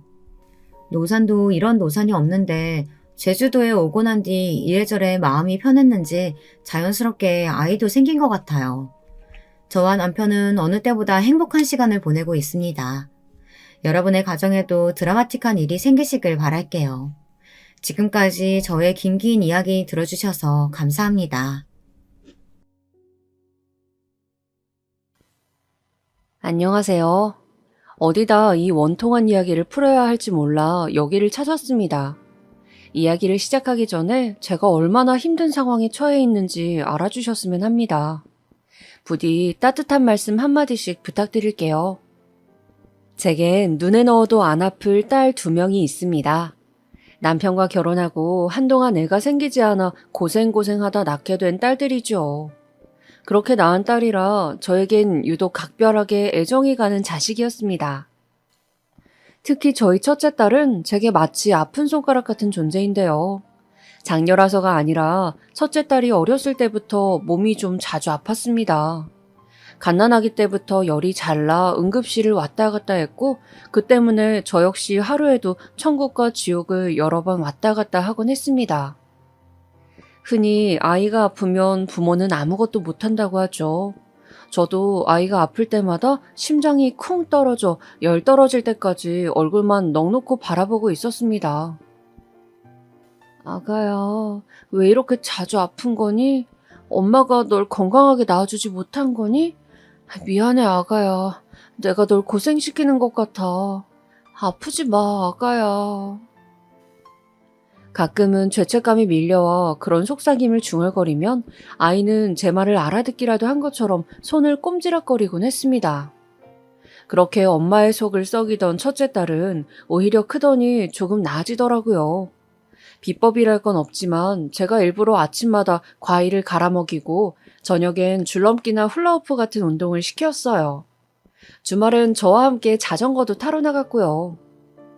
원체 활동적인 걸 좋아하는 딸이 아니어서 엄마, 나 그냥 책 읽으면 안 돼요? 하고 조르곤 했지만 엄마가 이끄니 어쩔 수 없이 따라 나선 거죠. 덕분에 중학교쯤 되었을 땐 다행히 제법 키도 크고 다른 애들과 비슷한 체격도 되었습니다. 하지만 그때가 아마 첫째 딸이 가장 힘들기 시작하던 시기였을 겁니다. 부모였던 저는 전혀 상상도 못하고 있었습니다. 우리 딸에게 무슨 일이 일어나고 있는지요. 어느 날부터 딸아이의 안색이 안 좋아지더니 갑자기 잘 먹던 밥도 안 먹고 혼자 시름시름 앓더라고요. 밤에는 악몽도 꼭 꾸는 것 같았고요. 미희야, 왜 그래? 괜찮아? 괜찮아, 엄마. 나 이제 나가줘. 괜찮다는 녀석이 땀이 왜 이리 많이 나는 건데 어디 아파? 엄마가 약 줄까? 아, 됐다고 나가라고 좀. 게다가 딸은 그 시절 신경질도 부쩍 많이 늘었습니다. 늘 무언가에 짓눌려 있는 것처럼 스트레스를 많이 받는 것 같았지만 저는 도대체 원인이 무엇인지 알 수가 없었습니다. 제가 딱히 공부 스트레스를 주는 것도 아니었고 친구들과도 사이가 나빠 보이지 않았는데 왜 이러는지 알 수 없었죠. 둘째 딸에게 몰래가 무슨 일이 있는지 한번 물어보라 했지만 둘째 딸 역시 고개를 내줬더군요. 그러던 어느 날 시장에서 장을 보고 돌아오던 길 청천벽력 같은 광경을 목격하게 되었어요. 시장 골목길 구석에서 교복 입은 학생들 여럿이서 누군가를 둘러싸고 있는데 안에 있는 아이에게 욕설을 하고 교과서나 그런 것들을 집어던지는 것 같더라고요. 놀라서 장바구니를 내려놓고 일단 말리겠다는 심산으로 불이 나게 달려갔죠. 너네 지금 뭐 하는 거니? 당장 그만 안 둬? 아줌마는 신경 끄고 가세요. 이러면 경찰에 신고할 거다. 너희 부모님 어디 계시니? 아이씨, 진짜 짜증나게. 왜 지랄이야? 그런데 그 순간 울음소리가 비집고 나왔고 제 귀가 거기에 먼저 반응했어요. 그리고 아이들이 둘러싸고 있던 피해자 아이의 얼굴을 확인한 순간 그대로 얼어붙고 말았죠. 바로 제 딸이었습니다. 눈에 넣어도 아프지 않을 제 딸이요. 엄마, 미희야. 엄마, 나 좀 구해줘. 알고 보니 딸은 따돌림을 당하고 있었더라고요. 그것도 같은 반 아이들에게 1년간 말이죠. 워낙에 교묘하게 당했던지라 학교 선생님도 몰랐다 하셨고 그 바람에 제 딸은 1년간이나 그렇게 끔찍한 고문 같은 시간을 보내야만 했습니다. 저는 당장에 가해자 학부모들과 학교 선생님들까지 소집하여 고래고래 소리쳤어요. 선생님, 아이가 1년 동안 이런 일을 당했는데 어떻게 모르실 수가 있습니까? 그리고 당신들은 애 교육을 어떻게 시킨 거예요? 지금 우리 딸이 어떤 상태인지 아세요? 죽도 못 먹고 다토해 병원에 있습니다. 이걸 어떻게 보상하실 거냐고요? 말 그대로 정말 울부짖었던 것 같아요. 그때는 눈앞에 보이는 게 없었어요. 이성의 끈은 이미 놓은 지 오래였고 내 딸이 당한 것만 생각하면 온몸이 부들부들 떨려 가해자 애들 멱살이라도 잡고 싶은 심정이었습니다. 근데 그때 가해자 부모 한 명이 무릎을 꿇더라고요. 제발 한 번만 선처해 주십시오. 우리 아이가 엄마 없이 커서 제가 자식 교육 못 시킨 탓입니다. 죄송합니다. 어떻게든 보상하겠습니다. 돈이든 뭐든 한 번만 용서해 주십시오. 이렇게 부탁드립니다. 가해자 부모들은 그 자리에서 가해자 아이들을 대신해 저에게 용서를 빌었어요. 참 희한하죠. 정작 우리 딸아이를 괴롭힌 아이들은 병문안조차 한 번 오지 않았는데 부모들이 자기 자식 용서해달라며 죄송하다고 무릎 꿇고 빌고 있으니까요. 같은 자식 키우는 입장에서 그 부모들의 심정도 이해가 갔습니다. 허나 저는 이 일을 그대로 넘어가고 싶지 않아 학교 측에 그 아이들 모두 징계 처분할 것을 요구했고 제 딸은 곧바로 다른 곳으로 전학시켜버렸죠. 하지만 딸아이는 한참 동안이나 학교를 나가지 못했습니다. 어찌된 영문인지 병원에서 퇴원한 이후에도 딸아이는 학교만 가면 머리가 어질거리고 아프다며 선생님에게 말해 집으로 돌아오곤 했어요. 아마도 학교에 대한 공포가 생긴 것 같았습니다. 어린 나이에 그런 따돌림을 1년간 겪었으니 그럴만도 했죠. 미희야, 우리 조금만 노력해보자. 엄마는 그래도 포기할 수 없어. 고등학교는 검정고시 친다고 해도 중학교까지는 다녀야 해. 이렇게 일찍 집에 와도 되니까 학교는 나가보자. 엄마, 나가야 해, 나? 정말 가기 싫어. 나 정말 무섭단 말이야. 허나 저는 학교 가기 전만 되면 사색이 되어 부들부들 떠는 딸을 억지로 교실 안으로 밀어 넣었어요.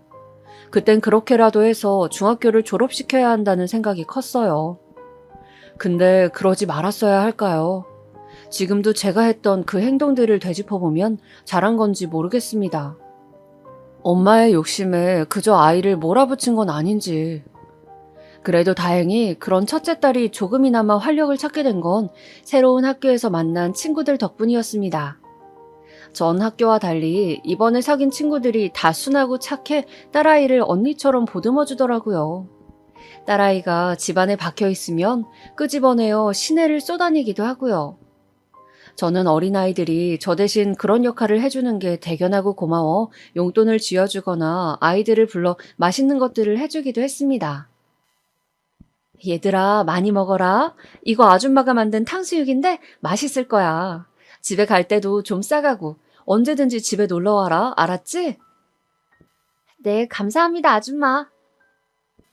아이들이 우리 딸과 천진하게 웃고 있으면 그게 그렇게 보기 좋을 수가 없었습니다.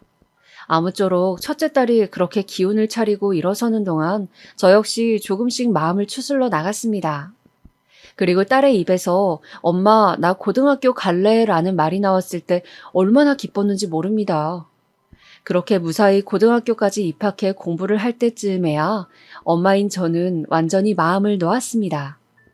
첫째는 고등학교에 가선 마음이 안정됐는지 공부까지 잘해 서울의 상위권 대학에 갈 수 있을 정도의 성적을 금방 내더군요. 미 정도면 서울대도 노려볼 수 있을 것 같아요, 어머님. 담임선생님께서 넌지시 건넨 말에 얼마나 놀랐는지 모릅니다. 보내달라는 학원만 보내주곤 공부엔 신경조차 쓰지 않았는데 딸아이는 공부하는 게 어렵지 않다며 턱턱 1등을 해오곤 했어요. 그런데 첫째 딸에게 너무 신경을 쓰느라 한 가지를 놓치고 말았습니다. 소외되었을 우리 둘째 딸은 생각하지 못했던 거죠. 한 자식이 아프니 거기에 온 신경을 쏘느라 다른 자식에겐 그 어떤 보살핌도 제공해주고 있지 못했죠. 근데도 의젓한 둘째 딸은 언니가 아프잖아. 나는 괜찮아. 언니만 건강하면 됐어. 하고 이해해주더군요. 참, 저는 그런 면에서 복받은 엄마였습니다. 그렇게 우당탕탕 바람잘 날 없었던 저희 집은 드디어 안정과 평화의 길로 들어서는 듯 했어요. 첫째 딸도 둘째 딸도 대학에 보내고 난 뒤엔 드디어 자식 걱정 않고 저만의 삶을 보내고 있었어요. 딸들이 서울로 대학을 가면서 자취를 하다 보니 저와는 물리적인 거리가 생겼죠. 그래서 이 시기엔 조금 한가해진 애아빠와 운동도 같이 나가고 동호회를 하면서 부부만의 시간도 보내었어요. 딸들이 없으니 집안이 휑하긴 했어도 가끔 안부 전화를 걸어오거나 아무리 바빠도 생일 선물까지 꼭꼭 챙겨오던 어여쁜 딸들이 있었기에 외롭지 않았습니다. 그러던 어느 날 저에겐 또다시 심장을 쿵 하고 떨어뜨리게 하는 일이 생기고 말았는데요. 바로 첫째 딸 일이었어요. 첫째 딸은 당시 아나운서 준비로 무척 바빴습니다. 그래서 명절날에도 못 오고 학원을 다니며 준비를 한다고 하더라고요. 고등학교 때도 곧잘 1등 만에 최고의 대학을 간 딸이었기에 저는 내심 우리 딸이 TV에 나오기를 기다리며 잔뜩 기대에 부풀어 있었죠. 가끔 동네 아줌마들도 아유, 미 언제 TV 나온대? 하고 묻곤 했어요. 근데 어느 날 첫째 딸에게서 연락이 오더라고요. 엄마, 나 엄마한테 할 말이 있는데 내일 집에 가도 돼요? 그래? 아유, 좋지. 엄마가 너 좋아하는 김부각이랑 햄 사놓을게. 근데 비 와서 길 미끄러우니까 조심히 와라. 딸은 다음날 새벽같이 짐을 챙겨 들어왔더라고요. 오랜만에 보는 딸이라 저는 딸이 좋아하는 음식을 잔뜩 준비해 한 상을 차려놨습니다. 허나 어째 딸은 밥도 깨작깨작 먹고 마치 무슨 일이라도 있는 것처럼 안색이 그닥 좋지 않았습니다. 휴학계라도 낸 건가 싶어 어쩐 일이냐 물었더니 딸은 제게 조심스러운 기색으로 그러더군요. 엄마 있잖아요. 나 결혼할 사람이 생겨서 보여줘도 돼요? 뭐? 결혼? 너 그 만난다는 친구? 아니, 대학 졸업도 안 했는데 무슨 결혼을? 허나 저는 말을 다 잊지 못했죠. 그 순간 딸이 살짝 부른 배를 보여주는데 그제야 딸이 왜 그리 조심스레 물었는지 알게 되었죠. 딸은 혼전 임신을 해왔더군요. 그것도 저에게 아무 말도 없이 일을 다 치르고 난 후. 그러는데 눈앞이 순간 노래졌습니다. 남자 조심하라고 그리 주의를 줬거늘 어째 이런 일을 만들어 오는 건지 앞으로 딸의 인생을 생각하면 앞이 캄캄했습니다. 엄마로서 저는 이것이 비윤리적인 일인 걸 알았지만 딸을 설득했습니다. 다른 애들은 취직하고 자기 일하며 커리어 쌓아갈 텐데 그 시간에 애 기저귀 갈고 젖병 물리고 집안에서 육아만 해야 하는데 그거 감당할 수 있겠어? 엄마는 우리 딸이 그러고 있는 거 싫다. 거기다 네가 얼마나 열심히 공부해 그 대학을 들어갔는데 그걸 포기하겠다고. 엄마 미안해요. 근데 애를 지울 순 없어요. 이미 결심했어요. 미희야, 너 지금 제정신이니? 저도 모르게 딸애에게 버럭 소리가 나갔어요. 너무 답답했죠. 아나운서라는 꿈은 어디 가고 갑자기 한 남자에게 정착해 결혼 생활을 하겠다느니 애를 낳겠다느니 제겐 허망한 소리로밖에 안 들렸어요. 저는 꽤나 반대를 했습니다. 심지어 남자친구까지 불러다 앉혀놓고 말했죠. 자네도 대기업이란 미래를 꿈꾸고 있다고 들었네. 근데 여자는 남자와 달라. 자네는 밖에 나가 일하고 돈 벌 수 있을 테지만 우리 딸은 집안에 틀어박혀 20대를 보내야 하는데 나는 싫네. 내가 고지식해 보일지 몰라도 허락 못하니 자네가 우리 딸을 놔주게. 하지만 같은 대학을 다닌다는 남자친구란 아이는 꽤나 많은 것을 준비해왔는지 똘똘하게 말하더군요. 저 어머님 어떤 걸 걱정하고 계시는지 알고 있습니다. 그래서 저희끼리도 생각을 해봤는데요. 일단 출산할 때까지만 대학을 휴학하고 아이가 어느 정도 크면 돌봐주는 아주머니를 두고 미희는 다시 학교도 다니고 일을 할 생각이에요. 아나운서 준비도 다시 하고요. 말도 안 되는 소리. 애 낳고 학교를 다시 다니고 일까지 한다고? 그게 말처럼 쉽나? 뭐가 됐든 미희가 행복할 수 있게 해주려고 합니다. 절대 미희를 집안에만 두지 않을 겁니다. 지금이야 탐탁지 않으시겠지만 가정 꾸리는 시기가 조금 다른 사람보다 이를 뿐 결코 저희 둘에게 손해라 생각되지 않습니다. 저희 둘 다 최선을 다해 아이 키우고 행복하게 살 자신 있습니다. 남자친구란 아이는 저보다 한 수 위에 서서 설득하려 들었어요. 말빨이 보통애는 아니더라고요. 딸아이도 옆에서 간절한 눈으로 허락을 갈구했고요. 그렇게 몇 번 내치다가 저는 두 손 두 발 들고 말았습니다. 자식 이기는 부모 없다고 정말 그 말이 맞더라고요. 딸은 잘 살 수 있다며 제 손을 붙들고 말하더니 그 뒤로 웨딩드레스며 식장이며 알아보러 다녔어요. 그리고 행복해하는 딸의 얼굴을 보며 저는 혼자 속이 심란해져 냉장고에 있는 소주를 한 잔씩 들이마시기도 했어요. 그래도 상견례 날짜가 다가오면선 마음의 정리를 해나갔습니다. 진심으로 딸아이 결혼을 축하해주자고 스스로 다짐까지 해가면서요. 그런데 다가온 상견례 당일날 마주친 예비 시부모님들이란 사람들, 솔직히 그리 썩 마음에 들지 않았습니다. 하나부터 열까지 자기 자식 자랑이었거든요. 저기 사돈 아시겠지만 우리 아들 그 명문고에서도 곧잘 1등 하던 녀석이에요. 이런 말하면 너무 팔불출 같지만 우리 며느리가 땡 잡은 거랍니다. 아, 그래요? 저희 아이도 꽤 똑똑했어요. 그래서 둘이 만났나 보네요. 아이, 그래요? 아유, 그리고 우리 지환이에겐 꽤 선자리도 많이 들어왔어요. 유명 기업 딸이랑도 맺어질 뻔했는걸요. 듣다 보니 솔직히 나중에는 기분이 불쾌해져서 얼른 자리를 뜨고 싶더라고요. 내심 우리 딸이 저런 시부모 밑에 있다간 꽤나 스트레스를 받겠다는 생각이 들어 걱정도 되었고요. 그래서 나오면선 딸을 붙잡고 네 시어머니 왜 저런데니, 아니 자식 자랑도 정도가 있지 상견례장에서 하며 욕을 하려던 걸 겨우 꾹 참았습니다. 성질 같았다면 저도 한마디 쏘아붙였을 텐데 좋은 자리이니만큼 좋은 게 좋은 거라 생각하며 넘어갔어요. 그렇게 첫째 딸은 결혼식 날 그 누구보다 아름다운 모습으로 자기 아빠 손을 잡고 걸어가 식을 치루었어요. 그리고 딸아이는 꽤나 이 생활에 만족해하는 것 같았어요. 뭐가 그리 신이 나는지 된장찌개를 끓이면서 저에게 전화를 해. 엄마, 나 이거 양파를 많이 넣었는데 괜찮으려나? 된장찌개가 아니고 양파찌개가 됐는데 하며 까르르 웃더라고요. 대학 생활에 아쉬움이 남을 법도 한데 어느새 그건 까맣게 잊은 것 같더군요. 그래도 아이가 행복해하니 그걸로 저도 만족하려 했어요. 그저 이 행복이 계속 지속되기만을 바랬죠.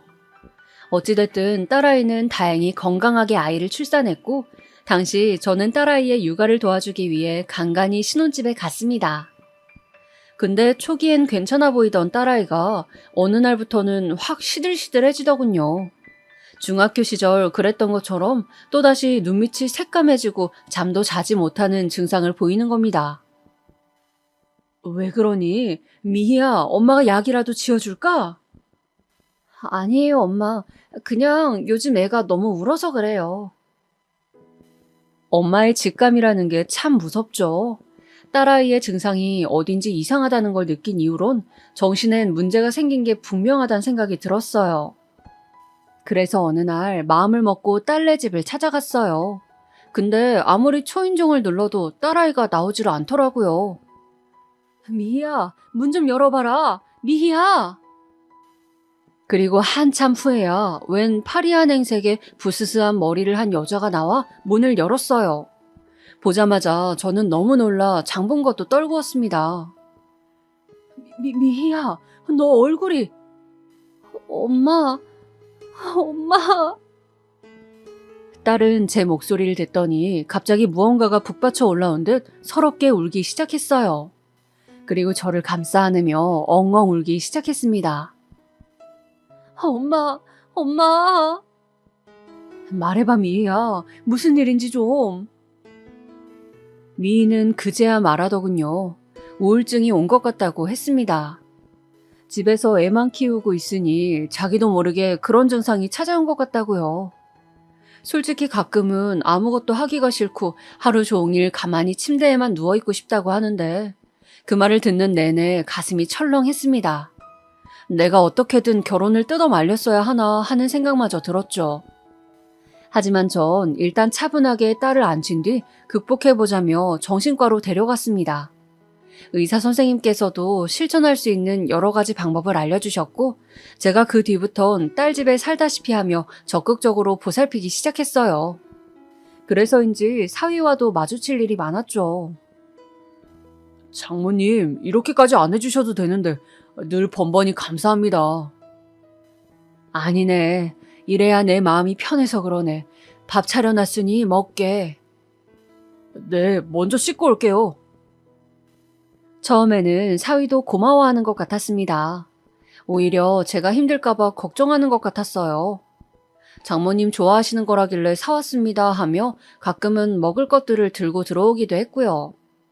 그런데 그런 호의를 보였던 사위가 제가 집에 있는 시간이 길어지자 아무래도 불편한가 보더라고요. 그 뒤부턴 딸에게 눈치를 주는 것 같더라고요. 제가 아이 용품을 씻기고 있는 동안 갑자기 딸을 끌고 안방으로 들어가더니 제 이야기를 하는 것 같더라고요. 엄마 곧 가실 거야. 알겠어. 말할게. 딸아이의 이런 말이 들리는데 순간 제 손이 멈추었습니다. 사위가 불편해하는 걸 알았으니 저도 계속 머무르고 있기가 그렇더라고요. 그래서 어느 날은 딸 손을 잡고 가도 되겠냐 물었습니다. 그랬더니 응, 엄마. 나 이제 어느 정도 회복됐어. 씩씩해졌으니까 걱정하지 마. 얼른 아빠한테 가봐. 우리 아빠 밥도 못 차려 드시는데 라면 드시고 있겠다. 그 때문에 저는 딸네 집에서 나오게 되었어요. 집으로 돌아와서도 딸에겐 꼬박꼬박 안부 전화를 했고 딸의 우울증을 살폈어요. 한번 병력이 있던 아이라 더 걱정이 되고 신경이 쓰였죠. 그리고 저는 따로 사위에게 말도 전하고 나왔습니다. 딸애가 학창시절 따돌림을 당해 우울증을 깊이 앓은 이력이 있다며 일하느라 힘들겠지만 신경 써달라고요. 근데 딸아이가 육아를 시작한 뒤 어쩐지 사위는 출장이 잦았습니다. 물론 제가 신혼집 가까이에 사니 자주 왔다 갔다 도와줄 수 있었지만 그래도 남편이 해줘야 할 역할도 있기 마련이잖아요. 근데 저녁 시간쯤 가보면 항상 야근하느라 늦는다, 출장이 있다 그러더라고요.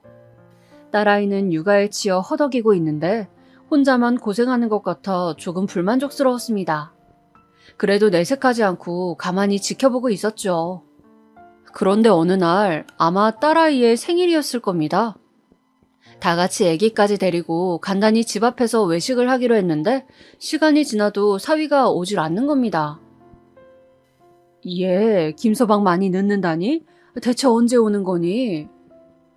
아, 그게요. 엄마 잠시만요. 내가 전화해 볼게요. 여보, 언제 와? 엄마 기다리고 있는데. 아, 그래? 알았어요. 천천히 와요. 왜 그러니?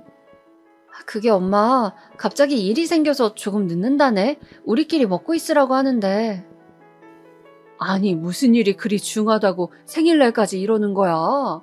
너 지금 독박 육아하고 있는 건 알고 있는 거야? 아휴, 정말. 알지, 왜 몰라. 근데 이 사람이 요즘 이직한 곳이 워낙 일에 변동이 많아서 나도 뭐라 할 수가 없어. 딸아이 얼굴은 육아로 지쳐 얼굴살이 쪽 빠져 축 늘어진 파김치나 다름이 없었는데 사위란 놈이 밖으로만 나더니 솔직히 속상하더라고요. 거기다 딸 역시 속상한 기색이 역력했는데도 티내지 않으려고 일부러 다른 말들을 하고 있었죠. 남의 딸 데려가 제 앞에서 그 잘난 포부까지 말해놓았으면 어느 정도 집안의 책임도 질 줄 알아야 하는데 말이죠. 게다가 그날 딸과 식사를 오붓하게 마치고 딸아이 핸드백에서 나온 종이를 보고는 더 경악하고 말았죠. 너 응급실 다녀왔니? 아, 엄마 그게 요즘 내가 잠을 너무 못 자잖아. 몸이 힘들었는지 갑자기 쓰러졌어. 근데 별거 아니야. 내가 원체 체력이 약하잖아. 알고 보니 딸아이는 수면 부족으로 응급실에 다녀왔다 하더라고요. 이때 안 되겠다 싶어 큰 마음을 먹고 나를 잡았어요. 사위를 불러다가 좋게 잘 이야기를 해보기로요. 남편은 굳이 뭐하러 그러지 말지 하며 말렸지만 그건 남편이 딸이 얼마나 힘든지 몰라서 하는 말이었습니다. 장모님 안녕하세요. 오랜만에 뵙네요. 저녁 차려준다 하셔서 왔습니다. 그래, 일단 밥부터 들게. 저는 그때 사위를 위해 꽤 정성껏 한 대접 상을 차려놓은 뒤였습니다. 그리고 음식 먹는 동안은 일부러 아무 얘기하지 않다가 다 먹었을 때쯤 조심스레 이야기를 내뱉었죠. 다른 게 아니라 김서방, 오늘 내 할 얘기가 있어서 불렀네. 자네 요즘 일이 무척 많다고 들었네. 나도 일하는 사람한테 일하지 말라고 압박 주는 게 아니라, 근데 우리 딸이 혼자 육아를 하느라 많이 힘든 것 같아. 물론 나도 옆에서 좀 돕긴 하지만 자네도 알다시피 이 나이에 애가 워낙 잘 깨니까 딸애가 잠을 거의 못 자는데 보고 있기가 안쓰러워서 자네가 조금 도와줄 수는 없겠나? 근데 당연히 그러겠다고 할 줄 알았던 사위의 반응이 의외였어요. 장모님, 그건 곤란하겠네요. 어? 바빠요. 다른 것 때문이 아니고 일하느라요. 지금 인사평가 때문에 얼마나 골치가 아픈데요. 회사가 전쟁통이에요. 저희 애도 먹여 살려야 하는데 제가 하루빨리 승진해야 하잖아요. 거기다 와이프는 당장 일할 수도 없고 장모님이 이해해 주세요. 아유, 그렇지, 그건. 네. 아유, 그리고 부탁드리겠습니다. 앞으로 이런 일로 부르지 말아주세요. 저 지금 피곤해 죽겠는데 오라 하셔서 어쩔 수 없이 먼 거리 온 거거든요. 이런 얘기는 앞으로 전화로 하세요. 사위는 그 말만 하곤 바로 자리를 떴어요. 솔직히 너무 버릇이 없더군요. 아무리 자기 딴에 짜증이 났다 해도 그렇지 장모에게 저런 식으로 말하는 사위가 어딨답니까? 마음을 가라앉히려 했지만 섭섭하기도 하고 그렇더군요.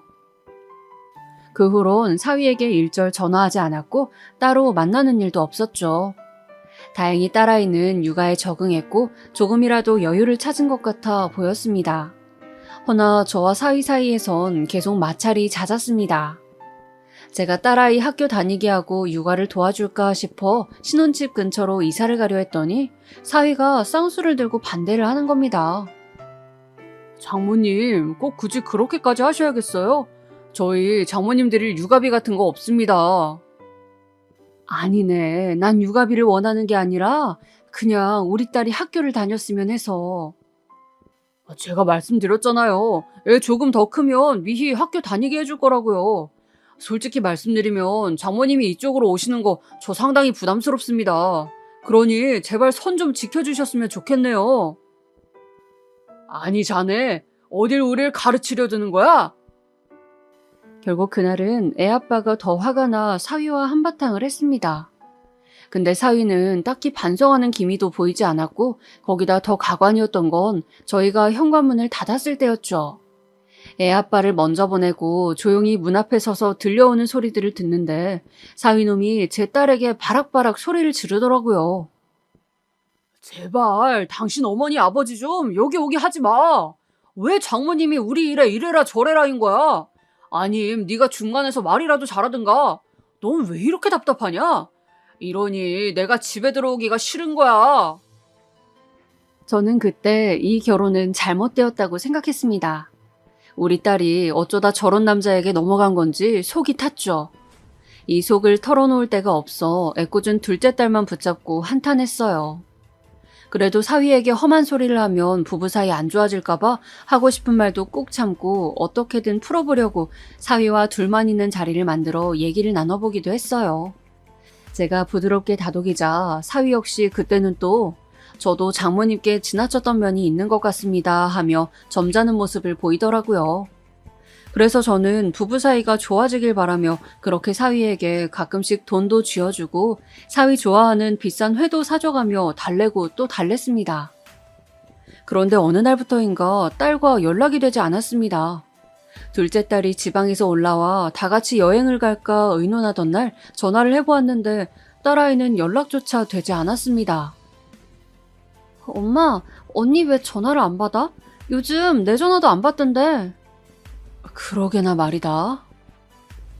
이상했습니다. 갑자기 이렇게 연락이 끊길 애가 아닌데. 마침 딸이 산후 우울증에 걸렸던 것도 생각이 나 일단은 급하게 딸네 집으로 갔어요. 근데 아무도 없더군요. 저는 결국 사위에게 전화를 걸었습니다. 김서방, 우리 미희가 연락이 안 되어서 혹시 무슨 일이 있나? 그게요, 장모님.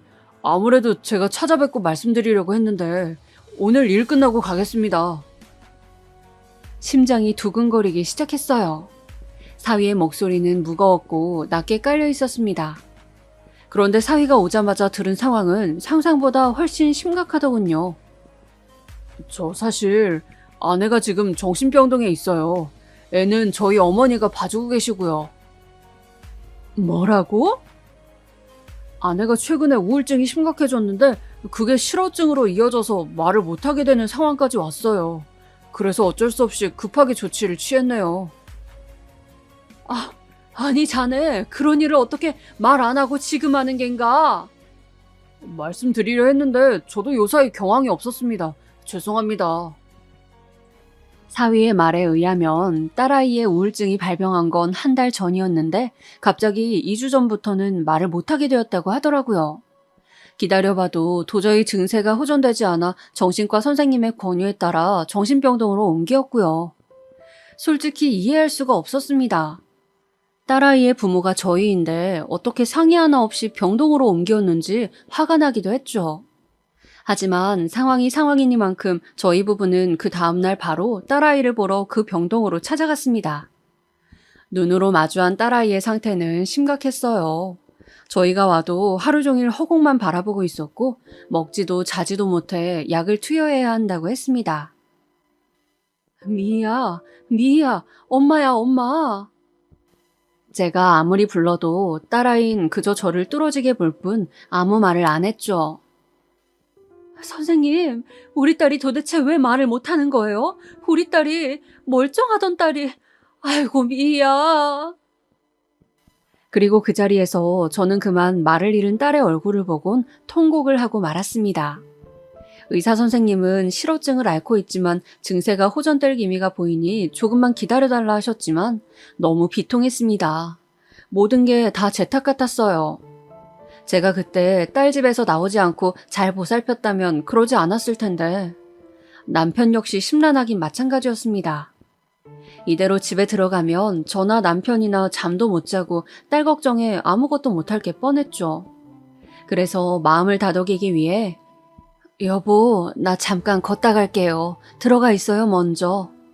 하며 남편을 보내고 저 혼자 잠시 병원 옆에 산책로를 걷고 있었어요. 그런데 거기서 그 광경을 볼지는 몰랐죠. 아마 그 충격은 제 인생을 통틀어 가장 컸을 겁니다. 사위가 어떤 여자와 단둘이서 아주 이상한 대화를 나누고 있더라고요. 오빠, 그 여자 정신병동에 집어넣었으니까 당분간은 못 나오는 거 맞지? 그럼 나 오빠 집에 가 있으면 안 돼? 되긴 하는데 조심해야 해. 장모가 청소한답시고 들락거릴 수가 있거든. 누가 오면 절대 문 열어주지 마. 장모가 우리 신혼집을 지네 집인 줄 알고 가끔 막 들어올 때가 있거든. 알겠어, 걱정 마. 근데 그 여자가 이혼 언제 해준대? 이렇게 자꾸 뻗팅기면 어떡해? 실어증 걸렸다며. 곧 해주겠지. 쥐가 뭐 별 수 있겠어. 실어증도 걸렸고 정신도 멀쩡하지 않으니 도장 찍는 거야 오히려 쉬워질 수 있어. 나만 믿어. 차라리 말을 못하니 잘 됐다니까. 그 순간 눈이 뒤집혔습니다. 딸의 우울증 그리고 실어증. 왜 세상과 단절해야 했는지 그 이유를 유추할 수 있었던 순간이었습니다. 저는 그대로 눈이 뒤집혀 사위에게 달려가 머리채를 움켜잡았습니다. 사위는 저를 보자마자 흠칫 놀라더군요. 자네 바람 폈나? 그래서 내 딸이 절이 된 건가? 그게... 그런데 저에게 죄송하다 무릎이라도 꿇을 줄 알았던 사위놈이 순식간에 지 본색을 드러내지 뭡니까? 마치 참아왔던 걸 터뜨리기라도 하는 것처럼요. 그럼 당신 딸 여자 노릇도 못하는데 나도 풀고 살긴 해야 할 거 아닙니까? 뭐? 나 몸매 망가진 여자가 그럼 여자예요? 솔직히 장모님도 아실 거 아니에요. 아무튼 당신 딸이랑은 곧 이혼할 거예요. 원하는 양육권도 줄 거고 위자료도 좀 쥐어줄 거니 그만 떽떽거리시라고요. 이런 천하의 못돼 처먹은 놈이? 그야말로 기가 막혔죠. 바람을 들키고도 마치 선심을 베푼다는 듯 위자료 얘기를 하는 놈을 보니 이놈은 인간이 아니라 그저 짐승이란 생각만 들더군요. 고분고분한 모습을 집어던지고 그 아래에 있던 얼굴은 추악하기 그지없었습니다. 저는 손을 높게 들어 그 사위와 옆에 있던 상간녀까지 뺨을 치려 했어요. 그런데 그것마저 그놈 손에 막혀 허락이 되지 않았죠. 늙은이가 어딜 때리려고 미쳤어요? 그렇게 저는 어떤 대응도 못한 채 실어증 걸린 딸을 정신병동에 두고 나오고야 말았습니다. 그리고 비척비척 걷다가 주차장에서 저를 기다리고 있던 남편에게 가지 못하고 그만 풀썩 쓰러져 버리고 말았어요. 눈을 뜨니 응급실이더군요. 아니 당신 왜 갑자기 쓰러진 거야? 얼마나 놀랐는지 알아? 저는 그제야 남편에게 모든 것을 말했습니다. 제가 본 것, 사위가 한 말. 남편 역시 그 말을 듣고는 몸을 부르르 떨었고 분노를 주체하지 못했어요. 내 이놈을 가만히 못 놔둬. 우리 딸이 그놈 때문에. 여보 잠시만요. 아직 여기서 끝낼 순 없어요. 어떻게 하자고? 저는 여기서 끝내기 싫었어요. 이대로 이혼은 하더라도 그놈이 최소한 망신당하는 꼴은 보고 끝내고 싶었죠. 제 딸만 이렇게 고통스럽기에는 너무나 억울했어요. 그래서 일단은 딸을 찾아가 이혼을 먼저 권했어요. 딸로서도 마음의 고통이 크겠지만 설득해야 했죠. 미희야, 네가 지금 말을 못하더라도 엄마 말은 알아듣잖니. 더 이상 네 자신을 망치지 말아라. 이제 끝을 내. 반응이 없을 줄 알았던 딸은 제 말에 소리 없이 눈물을 흘리더군요. 그 후로 딸은 저와 만나는 시간을 늘려가며 천천히 말을 트기 시작했어요. 엄마, 나 이혼할래요. 그리고 어느 날 드디어 딸의 입에서 이 말이 나왔을 때 이제야 때가 되었구나 싶었습니다. 딸은 이혼 절차를 급하게 밟았고 소송 이혼으로 위자료도 받고 양육권도 모두 딸이 가져오게 되었습니다. 물론 그놈은 그때까지만 해도 해벌쭉 웃고 있었습니다. 돈 가져갔으니 만족하지? 애도 잘 키워라. 너 내가 선심 써준 걸로나 알아. 그 말만 하고 사라져버리는데 마음 같아선 갈기갈기 찢어놓고 싶었습니다. 허나 제겐 더 큰 계획이 있었습니다. 둘이 이혼하자 저는 계획대로 흥신소에 문의해 그놈과 상간녀가 함께 있는 사진 자료들을 받아 그놈이 다니는 회사에 뿌려버렸습니다. 마침 그 상간녀가 회사 직원이라 일이 더 쉽게 풀릴 거라 예상했습니다. 자신의 여비서와 그런 일을 벌이다니 그 꼴이 너무 역겨웠네요. 역시나 뿌린 지 얼마 지나지 않아 그놈은 집까지 찾아와 길길이 날뛰기 시작했습니다. 아무래도 회사에서 잘린 모양이었습니다. 당신이 그랬지? 당신들이 한 짓이지?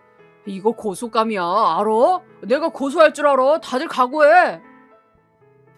이놈뿐만이 아니었어요.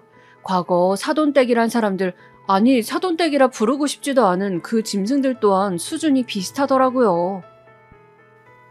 내 아들한테 무슨 짓 한 줄 아세요? 아니 직장을 그만두게 하면 어쩝니까?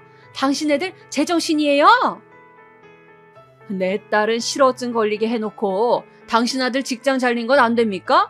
내가 그 대가 톡톡히 치르게 해줄 겁니다. 우리 딸 고통스럽게 만든 대가. 징그러운 여편네 같으니라고? 아니 부부가 살다 보면 바람도 필 수 있는 거지. 그걸 가지고 이런 치졸한 복수를 해? 망할 여편네. 정신병 걸린 게 어디 내 아들 탓이에요? 정신이 나약해 빠진 당신 딸 탓이지. 더는 견딜 수가 없었습니다. 이런 짐승들에게는 말보단 원초적인 복수도 필요하더라고요. 그래서 어느 날 그놈이 찾아와 또 같은 말을 짓거리려 할 때 차분히 말을 이어갔죠. 하고 싶으면 고소하게. 다 받아들이겠네. 근데 내가 자네를 위해 준비한 게 있으니 이건 먹고 가게. 뭐요? 저는 그 즉시 준비해두었던 음식물 쓰레기를 그놈 얼굴에 투척해 주었습니다. 그놈 몸에서 썩은 내가 진동하는 꼴을 보니 그제야 속에 있던 뭔가가 조금 내려가더라고요. 그리고 목구멍에 걸린 음식물을 급하게 내뱉으며 저를 노려보는 놈에게 경고해 주었어요. 사진은 자네 동창회에도 뿌려줄 수 있어. 자네가 가는 곳이 어디든 간에 나는 그 어디든 쫓아가 자네가 저지른 추악한 행동을 폭로해 줄 수 있어. 고소하려면 하게. 내가 깜빵에 들어가더라도 자네 인생은 망가뜨리고 갈 거니까. 그러니까 그걸 원하면 계속 이렇게 집에 오게나. 제 말에 그놈은 결국 아무 말 못하고 돌아서더군요. 치졸한 놈. 그 뒤로 더 이상은 오지 않았죠. 최근에 들은 소식으로는 그놈이 결국 그 상간녀와 재혼을 했다, 이혼을 했다고 합니다. 어떤 연유로 이혼까지 흘러갔는진 모르겠지만 이혼 경력만 2번이 쌓인 셈이죠. 반대로 지금 저와 딸아이는 다행히 무탈하게 잘 살고 있답니다. 무탈하다는 표현이 적절할 것 같은데요. 가끔은 딸의 우울증이 다시 도질까 걱정이 되어 밤잠을 설칠 때도 있지만 그래도 이제는 잘 웃고 엄마 엄마 하며 설거지도 돕는 딸을 보며 안심하고 있어요. 이제 우리 손주도 어느 정도 컸기에 딸아이는 다시 대학에 복학할 준비를 하고 있어요. 저는 하루빨리 딸이 복학해 공부를 이어갔으면 해요. 그래서 다른 사람들처럼 평범한 일상을 보냈으면 합니다. 그간 평범과는 너무나 거리가 먼 삶을 보냈기에 더 간절하답니다. 우리 딸, 비록 한 사람으로 인해 크게 고초를 겪긴 했지만 더 이상 딸아이의 인생에 이러한 고난은 없을 거라고 기도해 주세요. 여러분들께서 부디 제 딸의 평안을 빌어주신다면 너무나 감사할 것 같네요.